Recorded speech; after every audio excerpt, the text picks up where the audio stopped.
لنا محمد اللي راح يسدد، يتركها لليما، خطرة يا سلام، جول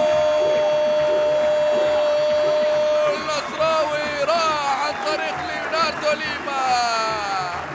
يا سلام على هذا الهدف الحلو من ضربة حرة مباشرة، حطها قوسها هناك في الزاوية البعيدة، يقف حارس مرمى الشارجة متفرجا، وهدف أول للنصر. حلوة من ليوناردو ليما، هذه الأهداف الحلوة، هذه الأهداف الجميلة، هذه الأهداف للفرجة للمتعة. راح نشوفها في الإعادة، شوفها في الإعادة، حطها يا سلام، حلوة، هدف جميل، هدف جميل، راح ينافس على هدف الأسبوع.